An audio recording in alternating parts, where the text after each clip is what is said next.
नमस्कार विद्यार्थियों। जो 10 रूपक पढ़ी थी हमने, इससे पहले जो हम पढ़ रहे थे लेक्चर में, तो हमने एक कारिका पढ़ी जो नायक के गुणों के विषय में वर्णित की गई है। अर्थात जो धनंजय ने क्या है, नायक के गुण वर्णित किए हैं।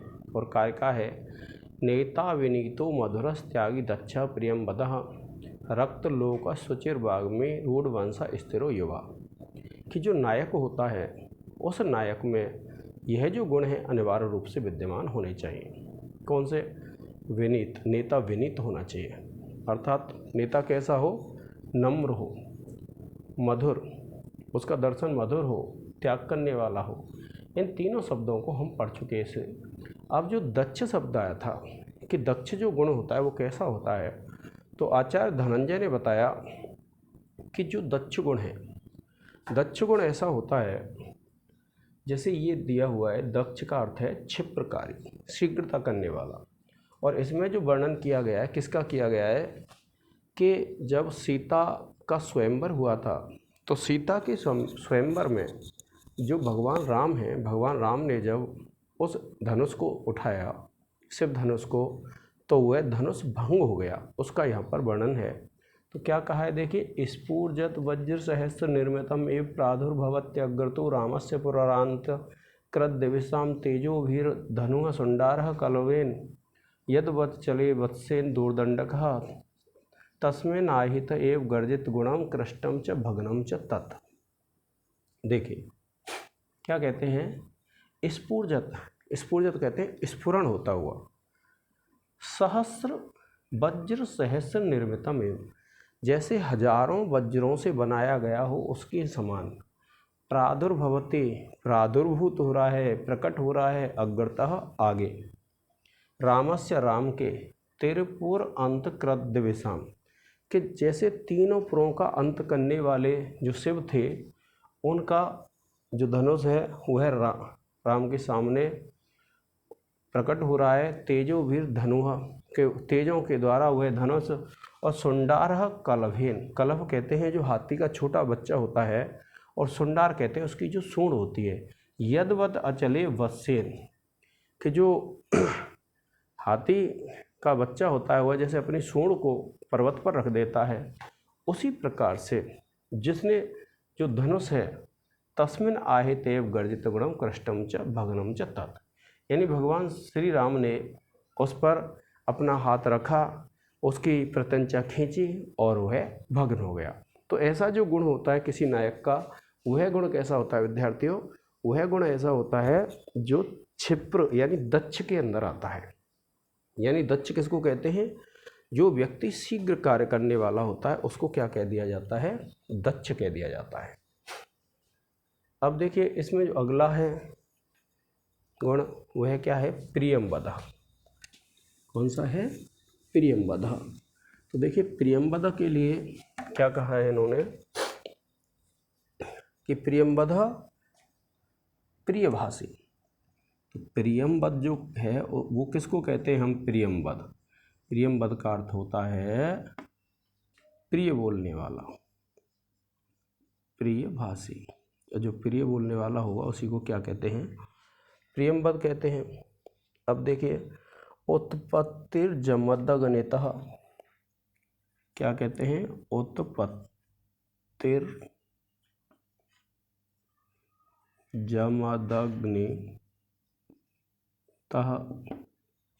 उत्पत्तिर्जमदग्नितः स भगवान देवः पिनाकी गुरु, स भगवान देवः पिनाकी गुरु। और फिर कहते हैं कि वीर्यम यत्तु न तद्गिराम, वीर्यम यत्तु न तद्गिराम, वीर्यम यत्तु न तद्गिराम पथि ननु व्यक्तम, पथि ननु व्यक्तम पथि ननु व्यक्तम ही तत्कर्मभिः ही तत्कर्मभिः।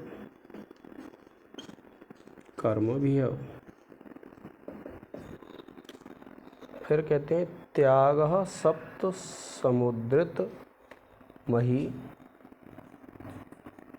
त्यागः सप्त समुद्रित मही,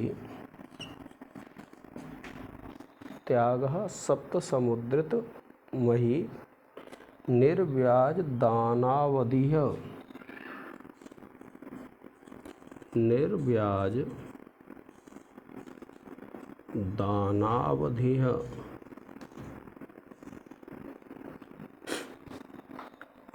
फिर कहते हैं सत्य ब्रह्म तपो निधिर भगवतः, सत्य ब्रह्म तपोर्निधेः निधिः भगवतः किंबान लोकोत्तरम।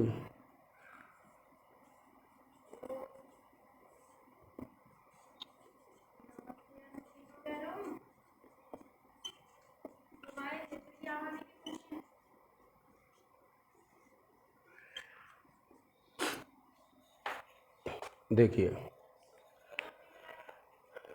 क्या कहते हैं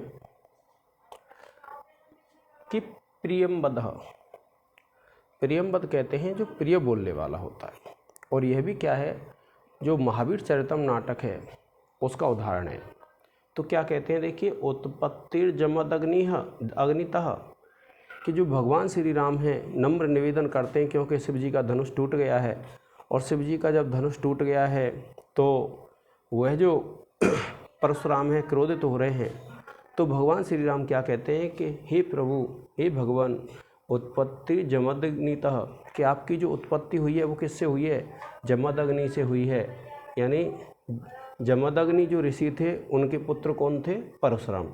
और स भगवान देवः पिनाकी, कि वह जो भगवान देव हैं कौन से, पिनाकी, जिनके धनुष का नाम क्या है, पिनाक है, वह गुरु है। आपके गुरु कौन है, भगवान शिव हैं।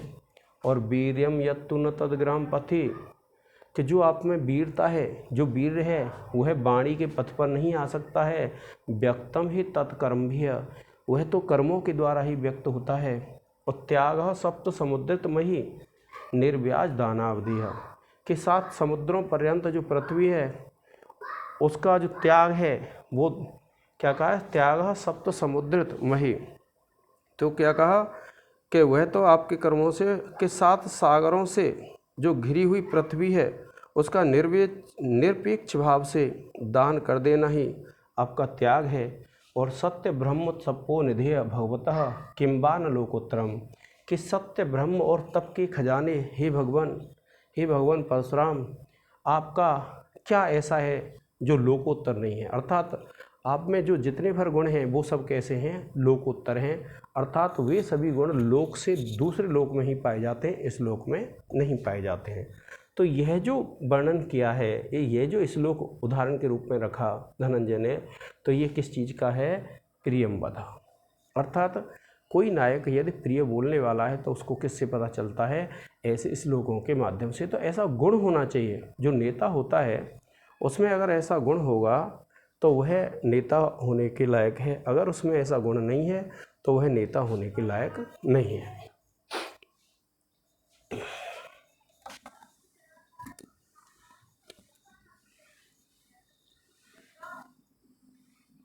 अब देखिए रक्तलोक, तो रक्तलोक कहते हैं जिसमें लोक आसक्त रहता है, जिसको लोक पसंद करता है उसको कहते हैं हम रक्तलोक। तो देखिए ये भी क्या है, महावीर चरितम से लिया गया है। और क्या कहा है, देखिए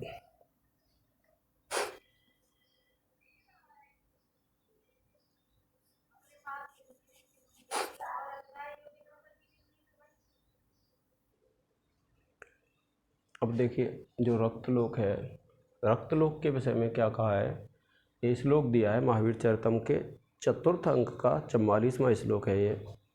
और क्या कहते हैं देखिए कि त्रयी त्राता, कि जो वेद त्रयी है उसके जो रक्षक हैं, यस्तावयम तनुजः, यह जो तुम्हारा पुत्र है, तेन अध्यैव स्वामिनस्ते प्रसादात, कि तेन उसके द्वारा अध्यैव आज ही स्वामिनः हे स्वामी, ते प्रसादात आपकी प्रसन्नता से, राजन बंतो राम भद्रेण राज्ञा, के राम के द्वारा हम राजा से युक्त हों, लब्ध क्षेमा पूर्ण कामाश्चरामः, कि जो राम है वो पूर्ण कामना वाले और लब्ध क्षेम वाले हैं।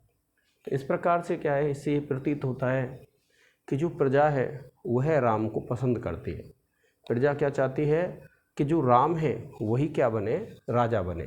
तो इसलिए क्या कहा गया है, त्रयी त्राता, कि जो वेद त्रयी के ज्ञाता हैं, यस तावयम तनुजा, और जो तुम्हारे पुत्र हैं, तेन अध्यैव स्वामिनस ते प्रसादात, तेन उसके द्वारा अध्यैव आज ही स्वामिनः ते प्रसादात, कि हे स्वामी हे राजा दशरथ आपकी प्रसन्नता के कारण राजबंतो राम भद्रेण राज्ञा, कि हम सभी उस राम भद्र के द्वारा राजा वाले बने, अर्थात हमारे राजा राम बने, लब्ध क्षेमा पूर्ण कामाश्चराम, और हम लब्ध क्षेम वाले और कामनाओं की पूर्ति वाले बने।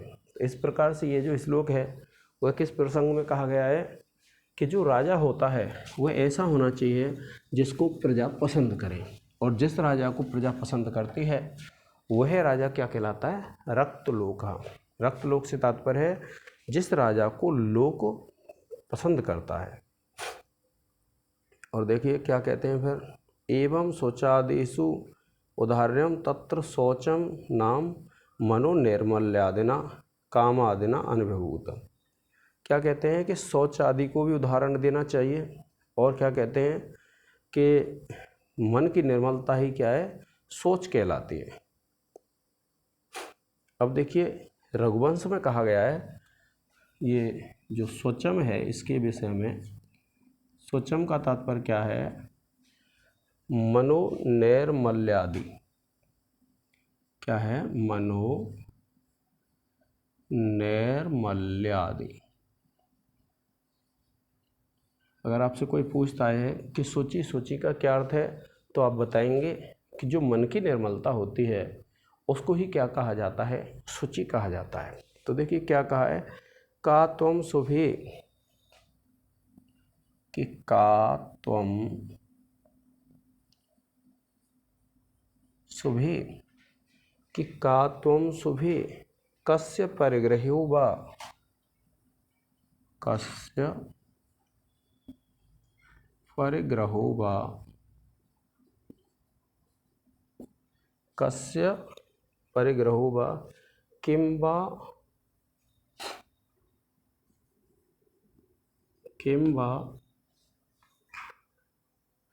मदभ्यागम कारणं ते,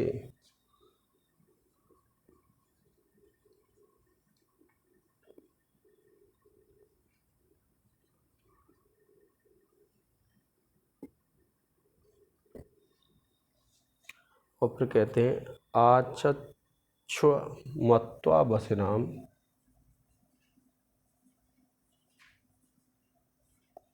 आचक्ष्वमत्वावसिनाम,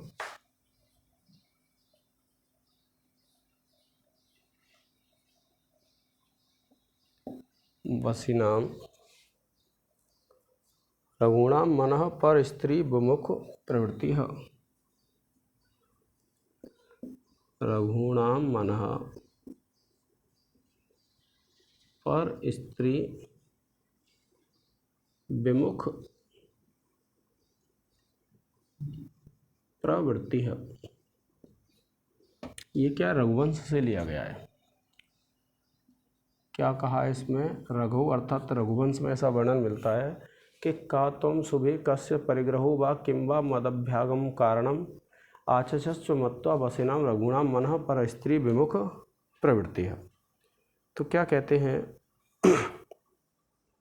कि सोच के विषय में कहा है कि तुम किसकी पत्नी हो, तुम कौन हो, तुम किसकी पत्नी हो, मेरे पास तुम्हारे आने का कारण क्या है, और क्या कहा, का तुम, कि तुम कौन हो, शुभे कि ही शुभ लक्षणों वाली, हे लक्ष्मी आप कौन हो, कस्य परिग्रह हो, किसकी ब्याहता हो यानी किससे आपकी शादी हुई है, और किम वा मद अभ्यागम कारणम, कि मेरे पास आने का कारण क्या है, और आचक्षस्व मत्वा वसीनाम रघुणाम मनः पर स्त्री विमुख प्रवृत्ति है, और आचक्षस्व कहिए, मत्वा मान करके, वसीनाम जो वश में रहते हैं, जिनकी इंद्रियां वश में होती हैं, रघुणाम मनः पर स्त्री विमुख आत्मनः, कि जो रघुवंश के राजा हैं उनका जो मन होता है वह कैसा होता है, पर स्त्रियों के विषय में विमुख आत्मा बोला होता है, इसलिए आप मुझसे कहिए। तो ये क्या है, शुचि के लिए हो जाता है। फिर है देखिए वाग्मी, वाग्मी कहते हैं वाक्पटु जो होता है, यानी वाणी में जो पटु होगा, जो बोलने चालने में चतुर होगा, उसको कहते हैं हम वाग्मी। और वाग्मी के लिए जो उदाहरण लिया है, वाग्मी किसको कहते हैं, वाक्पटु। और उदाहरण है देखिए,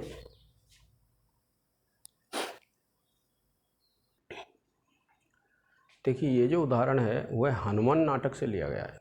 कौन से नाटक से, हनुमान नाटक से। और जो हनुमान नाटक है उसमें वही प्रसंग है जो धनुष छेद वाला है, अर्थात जब भगवान श्री राम के द्वारा शिवजी का धनुष टूट जाता है उस समय का इसमें वर्णन है। और शिव जब धनुष टूट जाता है तो उस समय का वर्णन करते हुए देखिए क्या कहते हैं, बाहुर्बलम न विदितम न च कार्मुकस्य,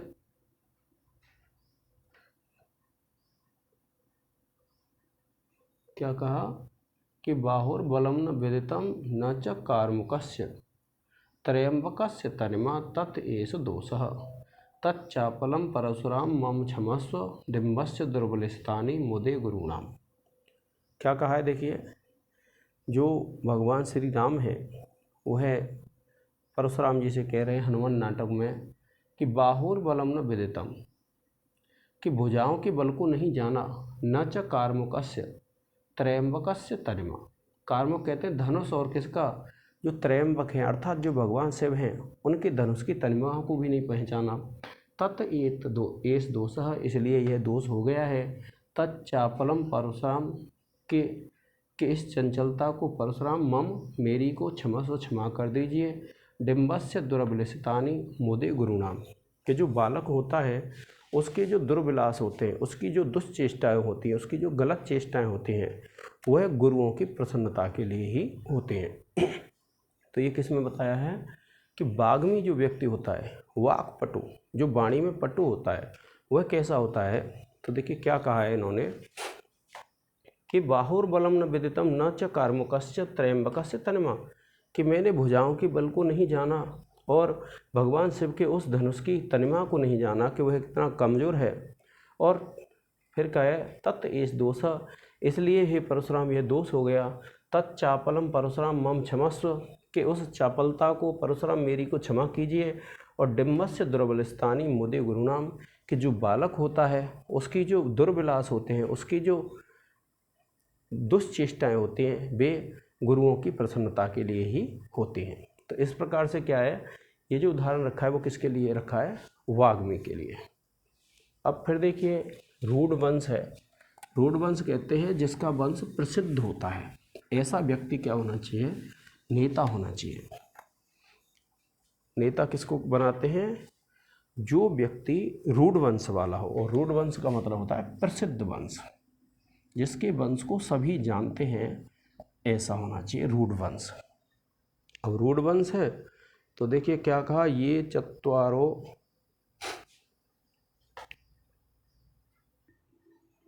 अब देखिए जो रूढ़ वंश है, रूढ़ वंश के विषय में बताया गया है कि ये चत्वारो, कि जो चार दिनकर कुल छत्र संतान मल्ली, कि जो सूर्य दिनकर कहते हैं, दिनकर कुल यानी सूर्य का जो कुल होता है, छत्र संतान मल्ली, माला मिलान, माला में अम्लान, स्तवक मधुपा, स्तवक के फूल हैं, जग्रे उत्पन्न हुए राजपुत्रः, कि वे राजपुत्र उत्पन्न हुए, रामः तेषां चरम भवः कि राम उनमें प्रथम हैं, और ताड़का काल रात्रि है, ताड़का रूपी काल रात्रि के लिए प्रत्युषोयम के यह प्रभात हैं, और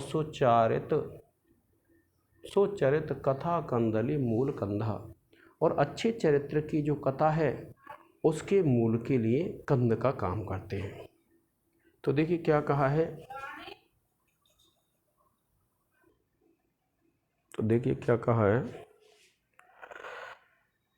कि सूर्य वंश के क्षत्रियों की संतान रूपी मल्लिका की माला न मुरझाए हुए गुच्छों के भ्रमरों के समान जो 4 राजपुत्र उत्पन्न हुए उनमें राम प्रथम हैं, और जो ताड़का रूपी काल रात्रि के लिए प्रभात सुचरित कथा रूपी कंदली के मूल कंद हैं। तो ये रूढ़ वंश के लिए है। रूढ़ वंश का तात्पर्य क्या होता है, जो वंश प्रसिद्ध होता है, और प्रसिद्ध वंश कौन सा है, सूर्य वंश प्रसिद्ध है, तो इसमें क्या है, सूर्य वंश का वर्णन किया है। अब देखिए इसके अलावा क्या है, आप उसमें पढ़ते हैं जो कृतार्जुनीयम है, नीति शतकम है, नीति शतकम में कहा गया है कि प्रारभ्यते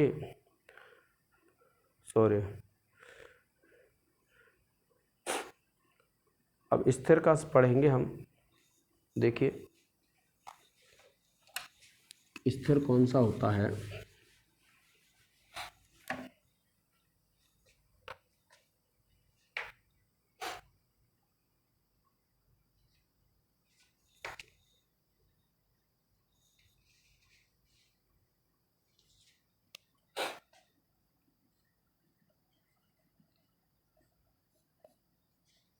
स्थिर के लिए क्या है विद्यार्थियों, जो आपने पढ़ा हुआ है,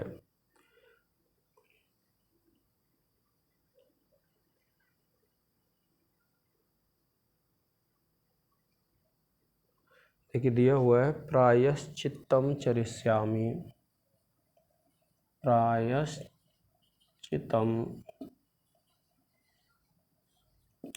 चरिष्यामि, कि प्रायश्चित्तम चरिष्यामि पूज्यानां वो व्यतिक्रमात्, पूज्यानां वो व्यतिक्रमात्,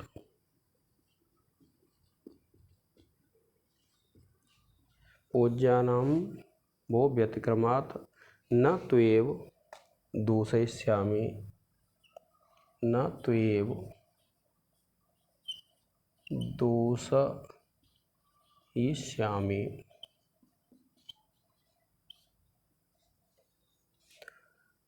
शस्त्रग्रह महाव्रतम,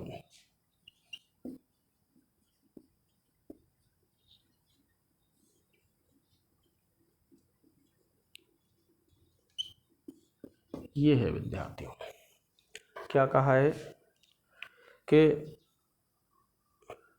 आप जैसे, जो परशुराम हैं विश्वामित्र से कहते हैं कि आप जैसे पूज्य जनों का अतिक्रमण करने के कारण मैं प्रायश्चित कर लूँगा, किंतु शस्त्र ग्रहण के महाव्रत को दूषित नहीं करूँगा। क्या कहा, प्रायश्चितम चरिष्यामि पूज्यानां वो व्यतिक्रमः, कि मैं प्रायश्चित कर लूँगा पूज्य व्यक्तियों का व्यतिक्रम करने पर, न तो दूषयिष्यामि शस्त्र ग्रह महाव्रतम, लेकिन जो शस्त्र ग्रहण करने का जो महाव्रत लिया है मैंने, उस महाव्रत को मैं दूषित नहीं करूँगा। इस प्रकार से क्या है कि जो हमारी पहली कारिका है वो पूर्ण हो जाती है। अब जैसे मान लीजिए युवा है, तो युवा तो प्रसिद्ध ही है, बाकी तो आपको क्या करना है, जैसे आपके लिए व्याख्या है, तो व्याख्या में क्या करना है आपको विद्यार्थियों,